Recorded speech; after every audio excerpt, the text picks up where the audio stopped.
Good morning, Dom Palayo here. Today is Tuesday, June 24th, 2025. About not even quite 5 a.m. in the morning. I woke up with a little bit of energy this morning. I got up, I did a little exercising this morning and feeling pretty good. I did tweak things, just change things up just a little bit yesterday, which it's really weird. I had one cup of coffee yesterday. I don't usually drink coffee, but I had one drink of coffee yesterday, and at first I didn't feel much, but about hour and a half later, I really started to feel a little more energy.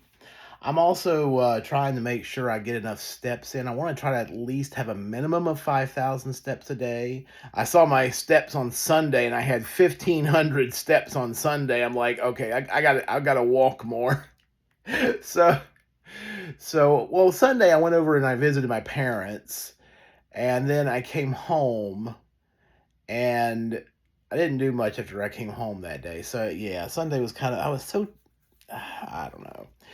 But I got about 5,000 Monday. So I'll try to get another 5,000 steps today at least, minimum. That's kind of my minimum floor.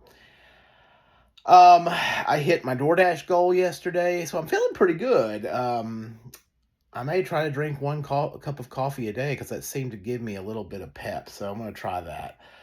Um, on top of everything else, I don't know if you guys, how much you could, yeah, it's so weird. Over the weekend, of course, the U.S. bombed Iran. I fully expected when the markets opened, oil to be up at least 5%. I thought oil was for sure going to be up 5% yesterday. Not only did it not go up 5%, it was down like 7%, which to me made absolutely zero sense at all. No logical sense whatsoever. I don't understand. I mean, it's like, I read the what the traders are thinking but still, it's like, how does it go down? I mean, there's certainly more risk there than before all this shooting started. It doesn't make any sense to me. It still doesn't make sense to me. Anyway, I had bought into XLE, which is an energy traded index fund. It's got a bunch of energy companies in it.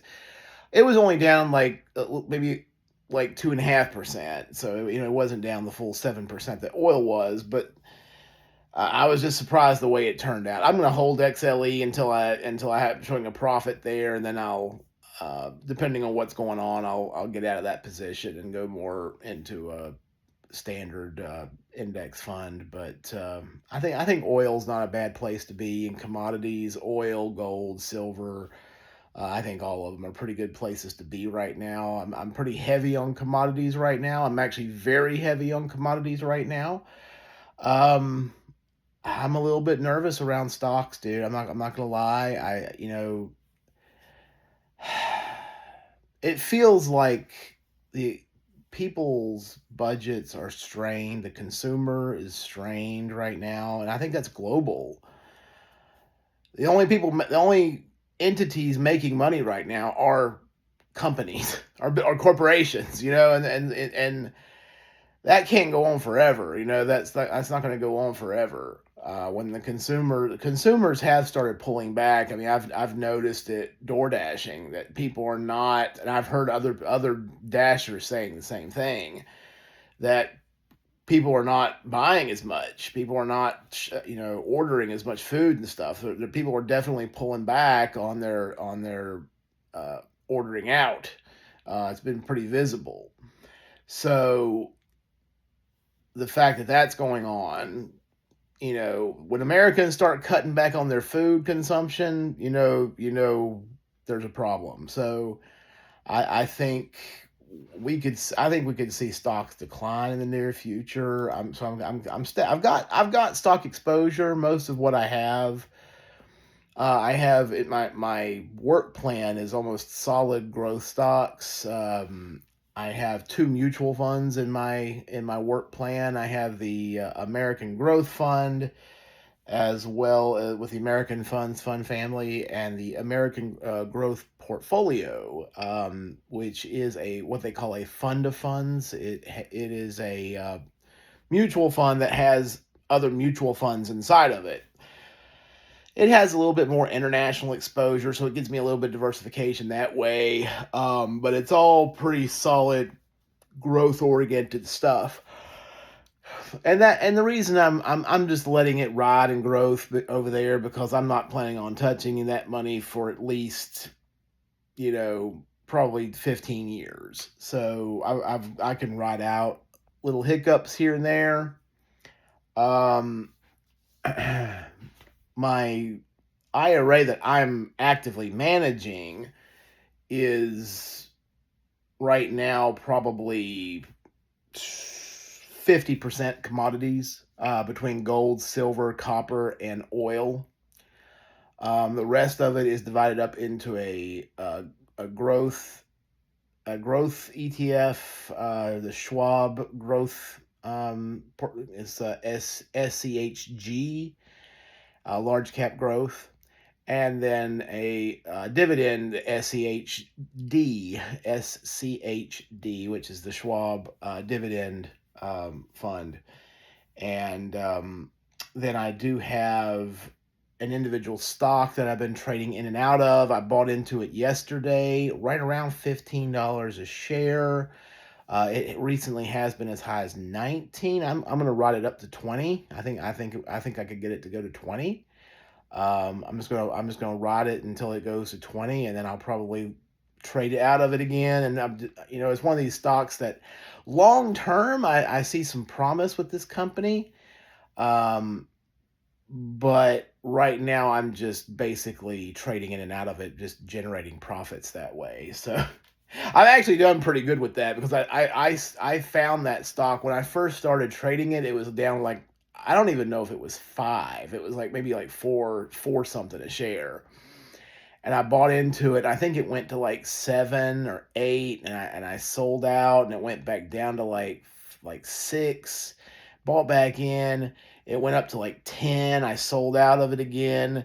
I and then it went down to like 7, but then it jumped again a little bit, and I can't remember if I bought it again. I don't remember, but I've done pretty well trading in and out of that stock. Um, anyway, I just bought back into it yesterday at 15, and I'm gonna ride it to 20. So that's kind of where I've got my mind to sell it. My when I'll sell is when it hits 20.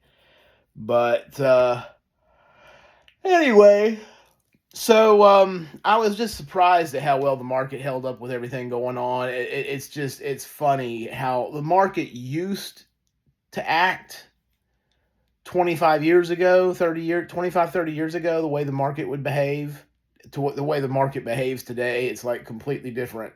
If that had happened 20 years ago, you would have seen oil up at least 5%.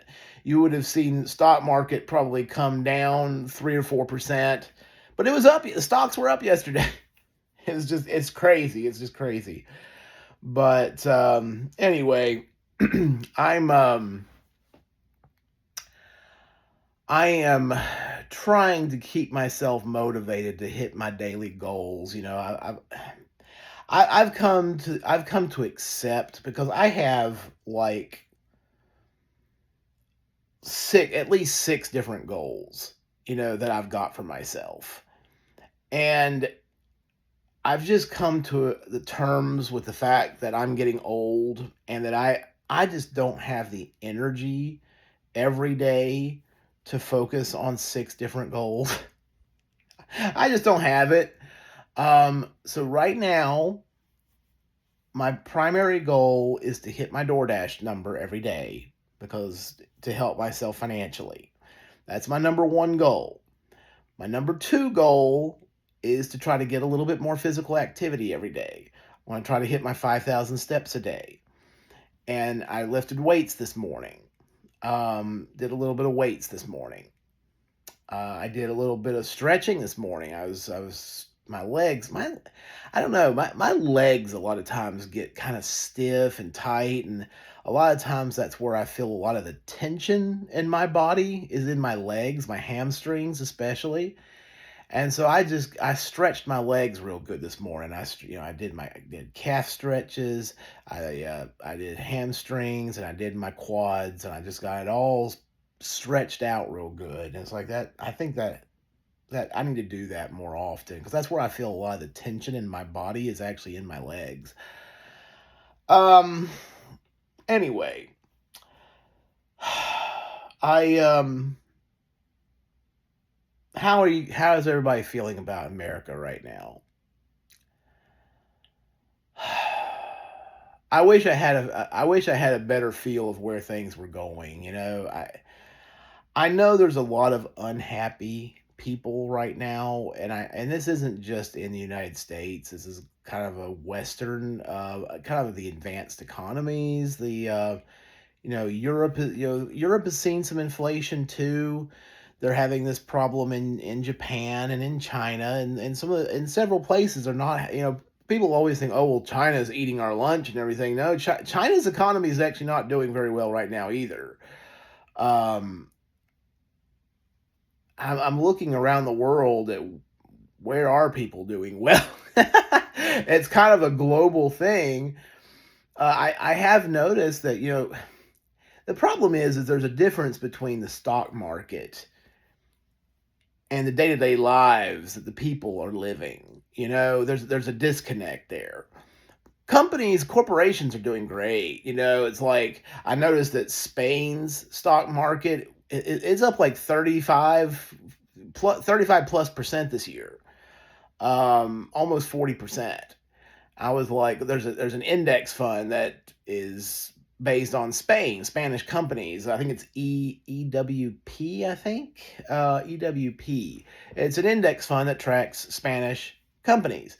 It's up almost 40% this year, and I was like, I think some of that has been an anti-Trump thing. People that would have been investing money in American companies and American businesses have started investing a little bit more in Europe instead. Since Trump was elected, and that's fine. That's fine. You know, Europe does have some things going for it. I do think the quality of life of the average person in Europe tends to be a little better than here in America, just generally speaking. Um, we make more money here in America, but when you look at quality of life, Spaniards are not, their whole life doesn't revolve around work. It doesn't. They have to work. Most Spaniards, when I was living there, I lived in Spain in the 1990s. When I lived there, it was almost kind of it was still almost like in a way it was almost still like the 1960s here in the United States in the US, where most women stayed at home and the men went to work. That was still kind of a thing, especially there in southern Spain in Andalusia. Um, it was still very traditional that way. The wife would be at home and would make a big meal, and people would come home at lunchtime and have lunch around the table. The family would eat together.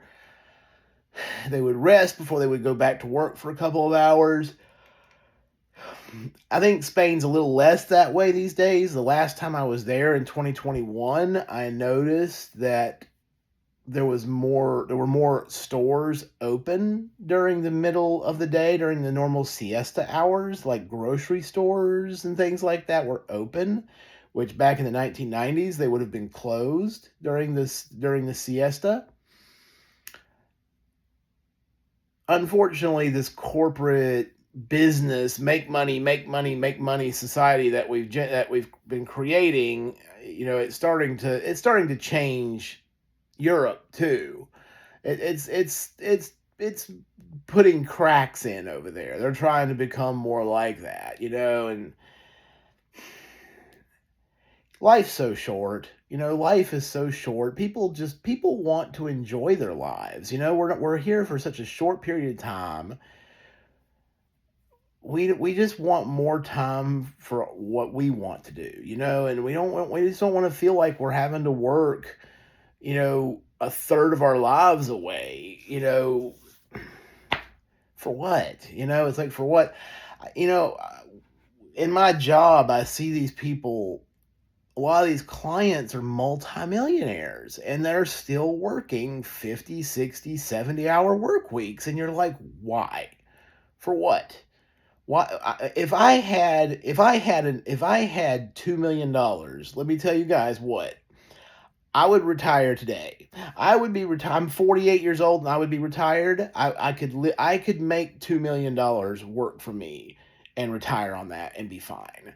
I you know I I I wouldn't have a reason to work because I would be able to generate enough income from that $2 million to live on it and be fine, to pay the bills. And I think most Americans feel that way. I mean, the only reason we're going to work is to pay bills.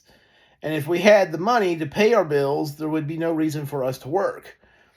And maybe that's the difference between us and these workaholics. I don't know. It's like, but I think there's some people. Some of these people just have a ego about it, about maxing it out, driving up their wealth, to hand down to their kids or whatever. It's almost like an ego thing. And it's like, screw that. I don't care about that. I just, we just want to be able to go and enjoy our lives.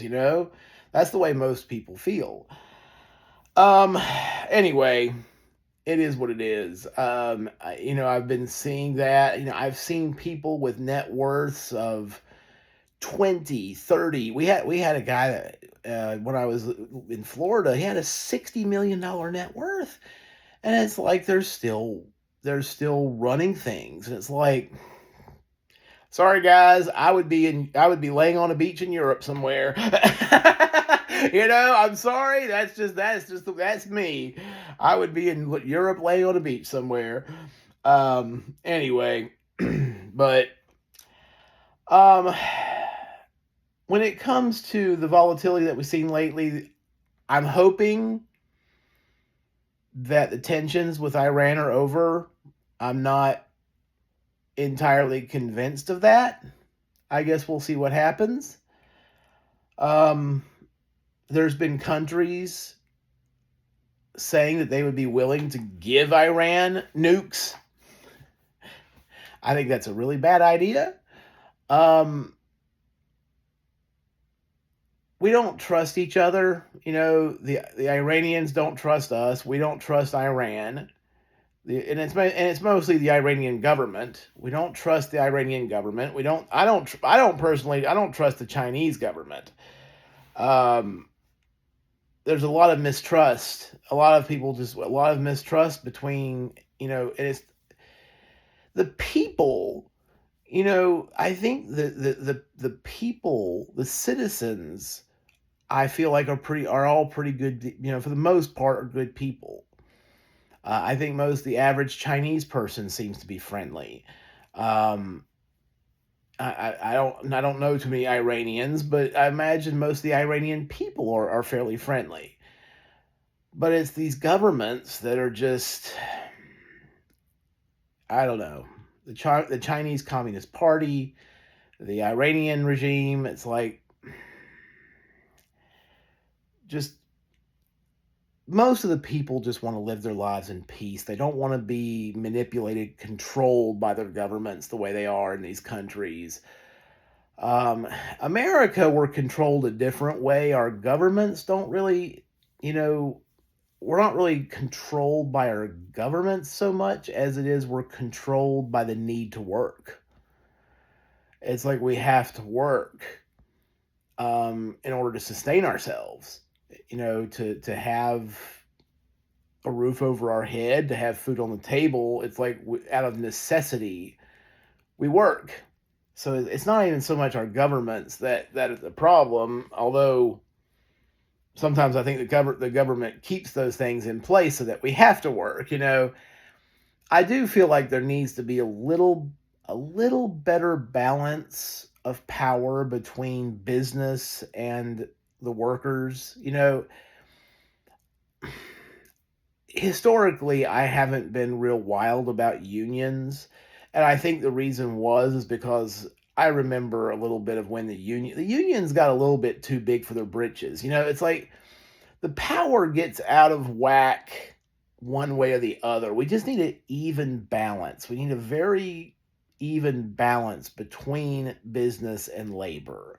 Right now, I feel like the power is a little bit too much on the business side. We need that to balance out a little bit. We need labor to have a little bit more, a little bit more power. Um, and I don't know if that means unions. Unions in the past, I just feel like have been a little too demanding. It's the problem with unions is they always ask for more and more and more and more, and it got out of hand. They got too demanding, to the point where businesses, and governments were making promises they couldn't keep. A lot of these promises that some of these corporations and business and governments were making, they just couldn't keep them. So I don't know if the answer really is unions, but labor does need some kind of stronger. I don't, for me, I think we don't necessarily need unions, but maybe a little bit more voice in government, for the average workers in government, maybe. Government's made up mostly of a bunch of multimillionaires. Most of the Congress people are multimillionaires. Um, Maybe there needs to be some people specifically assigned in government that represent average people, and I don't think we have that right now. We have a bunch of lawyers and former business owners and wealthy people that skew the laws in their favor and just make our lives harder.